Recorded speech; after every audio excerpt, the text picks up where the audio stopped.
Mayuresh, good afternoon. बताइए आप क्या ट्रेड ले रहे हैं?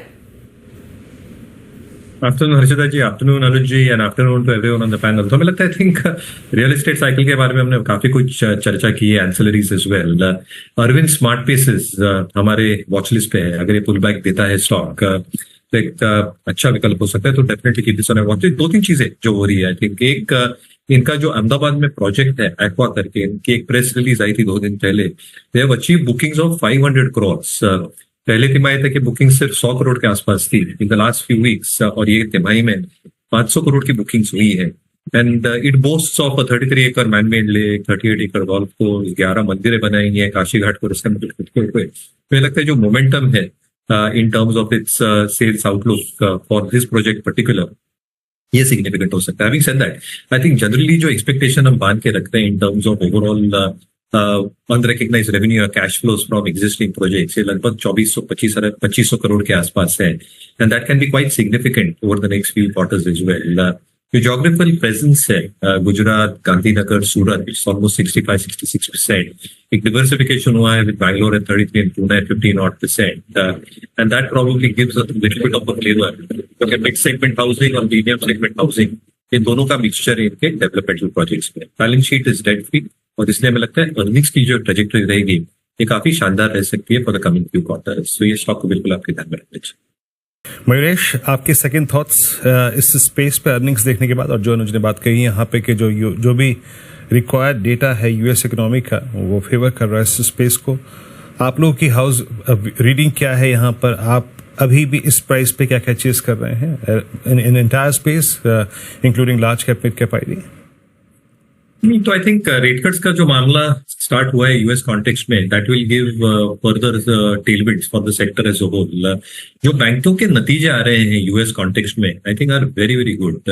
इसलिए तो एक बेस फैक्टर रहता है आईटी कंपनियों के लिए BFSI, which specifically includes banking and financial services to a large extent along with insurance।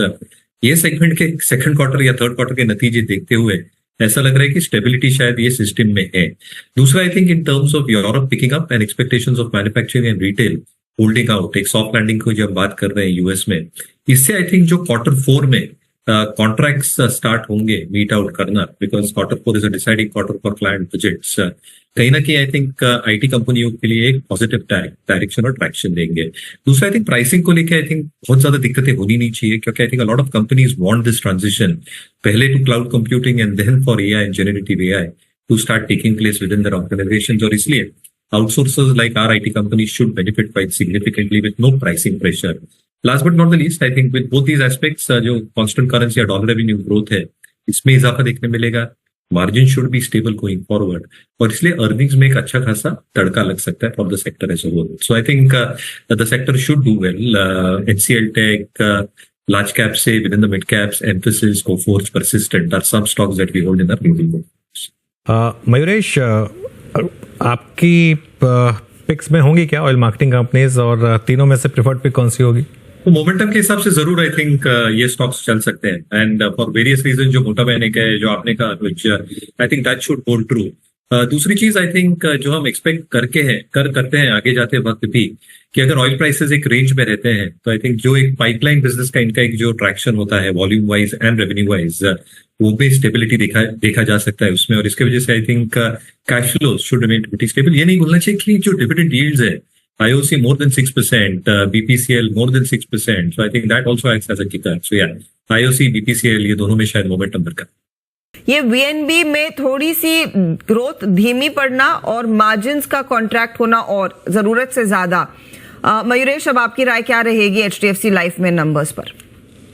मेरे ख्याल से I think there is pressure points VNB margins को लेके, और अगर VNB margins are not improving at steady pace, कहीं ना कहीं आई थिंक जो प्रोडक्ट मिक्स है इसमें आई थिंक क्या इजाफा हो रहा है ये देखना बहुत लाजमी होगा। क्योंकि आपको अगर याद है हर्षिता जी, आई थिंक जो year and half back budget में एक प्रावधान किए गए थे, lot of life insurance companies had to tweak their portfolio tweak करने में ये भी होता है कि नए प्रोडक्ट्स के जो कमीशंस, मार्केटिंग फीस रहती है, जो अपफ्रंट कॉस्ट रहते हैं, ये काफी सिग्निफिकेंट होते हैं। HDFC life, ICICI Pru is around 18-19% including your commission पे आउट्स।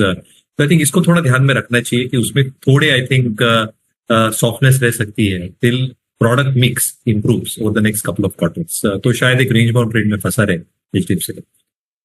मिड कैप फंडा के लिए मयूरेश क्या पिक किया आपने? मुझे आई थिंक ग्रीनफ्लाई इंडस्ट्रीज ये हमारे वॉच लिस्ट पे है।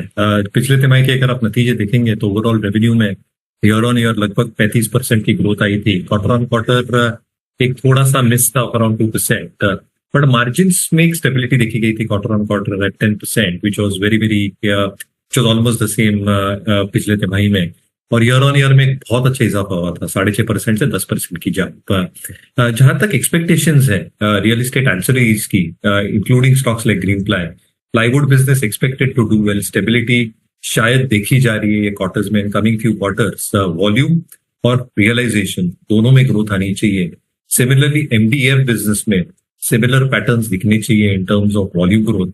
रियलाइजेशंस में भी क्वार्टर ऑन क्वार्टर और ईयर अच्छा खासा इजाफा देखने मिला है, and that should probably reflect on numbers and in terms of cash flows. जहां तक डेट लेवल्स का सवाल रहा है, net debt has actually come down quarter on quarter. 0.71 की debt equity has come to 0.48 and can reduce further as cash flow increment happens. तो मुझे लगता है रियल एस्टेट प्रॉक्सीज सिलेक्टिवली अच्छे करनी चाहिए। ग्रीनफ्लाई हमारे रडार। मयूरेश आपका व्यू क्या बनेगा? आई मीन B2 की ये सेलिंग, अब 7800 का प्राइस, ऑलमोस्ट 1000 रुपए का रिट्रेसमेंट, एनबीएफसी में सबसे बड़ा प्रॉफिट बुकिंग इन दोनों स्टॉक्स में हुआ और एक एमएनएम फाइनेंस में, और उसके अगेंस्ट एलआईसी हाउसिंग फाइनेंस में थोड़ी रिकवरी है आज, और एचएफसीज में कैनफिन होम्स में स्ट्रॉन्ग मूव है। बट स्पेशली और टेक ऑन ये B2 Bajaj Finance and sir. तो Viru ji I think it's underperforming, और रीजन है कि जो ये हाई बेस इफेक्ट था इतने क्वार्टर्स इतने वर्षों का, इसको रेप्लिकेट करना थोड़ा मुश्किल हो गया इन हाई इंटरेस्ट रेट एनवायरनमेंट, और वो शायद दिख रहा है in terms of their advances growth, specifically consumer durable segment में।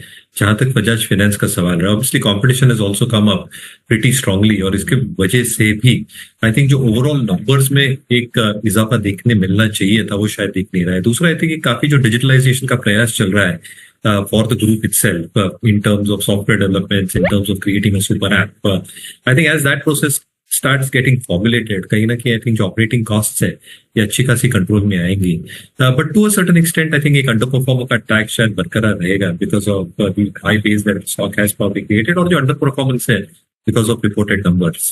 Shriram Finance, PNB Housing शायद थोड़े better placed है within the NBFC space.